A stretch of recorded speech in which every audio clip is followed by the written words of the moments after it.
Welcome back. All right, so the Winnipeg Jets have 8 games left in the regular season, and they got to get this straightened out. Now, I've seen people saying, well, they look like last year's Jets in the second half of the season. Not really. I think they're still a better team than last year's Jets.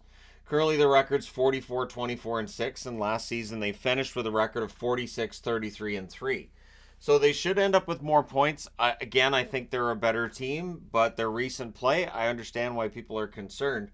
So last year they finished with that record of 46, 33, and 3. They've ended up being the number 2 wild card.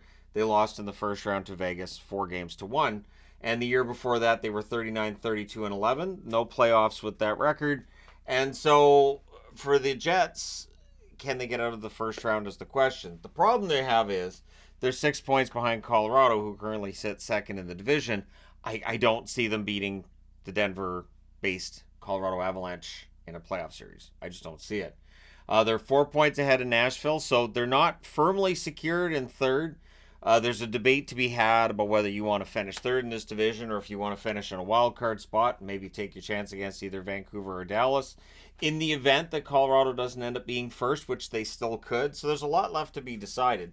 The Jets are 12 points ahead of that playoff line, so there's no reason to think they're going to miss the playoffs, but I understand the question about what is this team going to do once they reach the playoffs and how their recent play has people concerned. So I wanted to go through it. And it starts with a loss at New Jersey, 4-1. That game was tied 1-1 in the second period, or after the second period. Brossoit saved 37 out of 40. Nick Ehlers had a goal in that game. And again, it was tied after 2. It was close, and then they just found a way to lose that. They lost 6-3 at New York against the Islanders.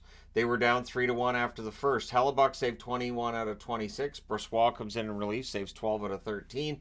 In that game, Kyle Connor, who has struggled through this losing streak, was a -4. So very notable. Then they go to Washington. They lose 3-0 there. It was scoreless in that one after the second period. Hellebuck 16 saves on 19 shots. Kyle Connor had 8 shots in that game. So no goals, but 8 shots on goal. And it really shows, they score 4 during this time period and they allow 13. They're not getting out to early leads. They're not scoring first, and it's really hurting them during that road trip. So they come back home. They did score first in the game against the Oilers, which was a 4-3 overtime loss. They trailed 2-1 after the first, and so they showed some fight back in that one. Hellebuck, 38 saves on 42 shots. Brendan Dillon scored a goal in that game and was a +2, which is notable because there's not a lot of pluses on this team during the losing streak. Then they lose 4-1 against Vegas. And again, it's tied 1-1 after 2. So tied after 2, tied after 2, tied after 2. It's just finding that killer instinct in the third that has been a problem for the Winnipeg Jets. Hellebuck saved 23 out of 25. Pionk, who's had a rough period of time during this losing streak as well, a -3 in that game. And then most recently on Saturday, at home against the Ottawa Senators, they score first. It's tied 2-2 in the third. Hellebuck saves 24 out of 27. Scheifele had a goal, but he was also a -2. So they lose that one 3-2. And again, it's tied in the third period, and they need a goal. They just don't get it. Tied after the second, they don't get a goal. They trailed 2-1. They tie it. They get it to overtime. They can't find that goal in the overtime. They didn't find a goal against the Washington Capitals, and against the Islanders they trail early, and again with New Jersey they're tied after 2. So there's definitely a pattern here of a team that's not really making comebacks and all that. So tonight they are at home against the LA Kings. The Kings are tough on the road, so this is not going to be an easy one. And then on the 4th, they're at home against the Calgary Flames. The Flames have been competitive, but that's a game where Winnipeg should get the win. I'd be kind of surprised if they don't. Not that Calgary won't be motivated to get results, of course. Guys are fighting for jobs next year and whatnot. Then they go on the road. They go to Minnesota on the 6th. So Minnesota Wild by then, I would think, probably mathematically eliminated. And then on the 9th, they're in Nashville. That's a huge game. That one is a huge game right there. If Nashville gets themselves back into the win column, if Winnipeg continues to struggle, that game could end up deciding third place in the division. Then on the 11th, they're at Dallas, and on the 13th, they're at Colorado. So this 4-game road trip, well, it's 5-game 4-game road trip, because then they come back home. This 4-game road trip is going to go a long way to deciding where they end up. They have to play Nashville, Dallas, and Colorado.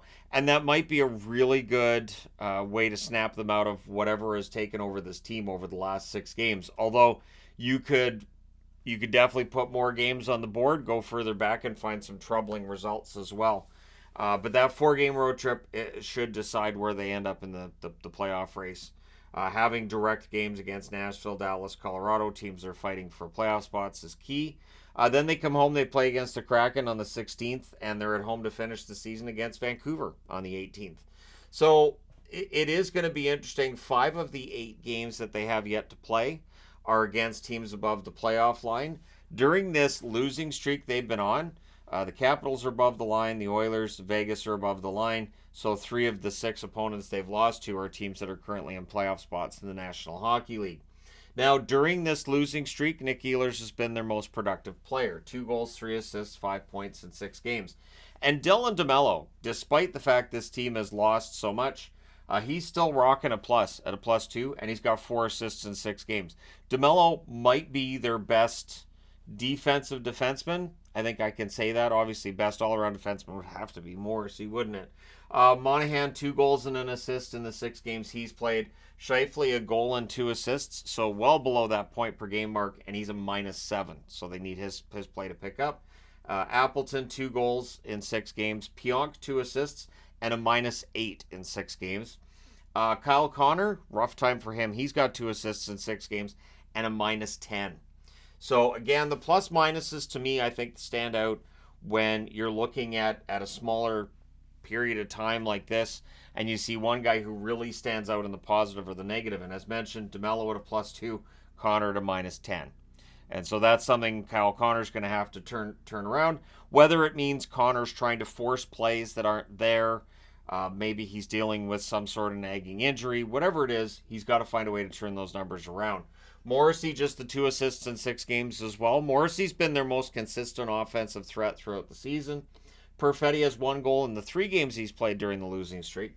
Nemesnikov, 1 goal. Dillon, 1 goal. Barron and Lowry both have 1 assist during this 6-game losing streak.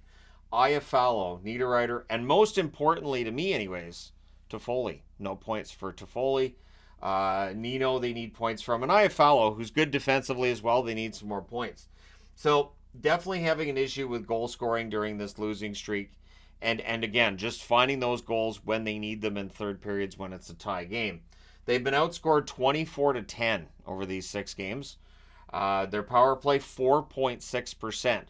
So it's not a coincidence that Scheifele's got 1 goal, Connor has none, Morrissey has none, Niederreiter, Toffoli, Iafallo, none of them have a goal, and the team's power play is clicking at below 5% during this losing streak, and their penalty kill, not really better at 66.7%.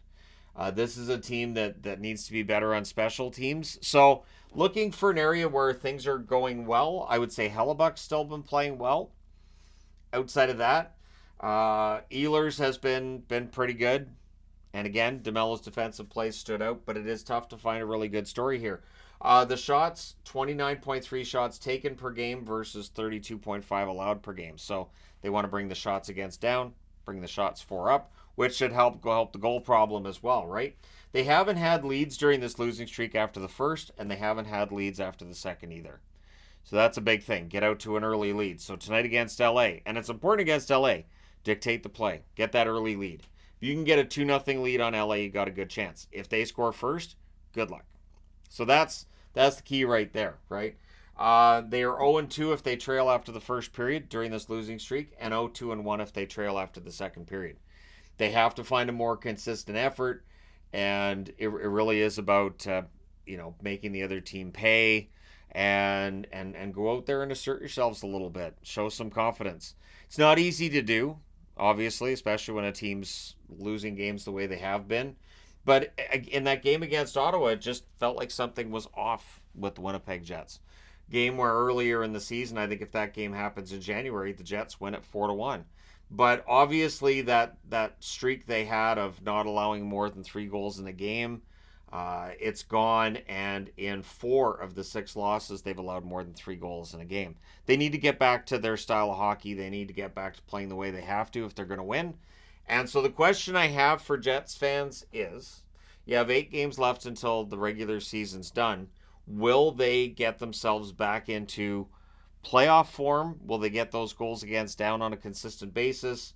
Or is this a team that just had a really good first half and are stumbling towards the playoffs and are very likely to lose in the first round? Let me know your thoughts in the comment section below. Personally, I hope they do well. I hope in the playoffs they prove us all wrong. I would love to see them win a couple of rounds, at least get to a conference final. I think that'd be great for the city, great for the team. And I think they're a team that's definitely better than this losing streak. So they should be able to turn things around. But let me know your thoughts. Hit like and subscribe if you haven't done so already. Thank you guys so much for all your support. I will talk to you again soon.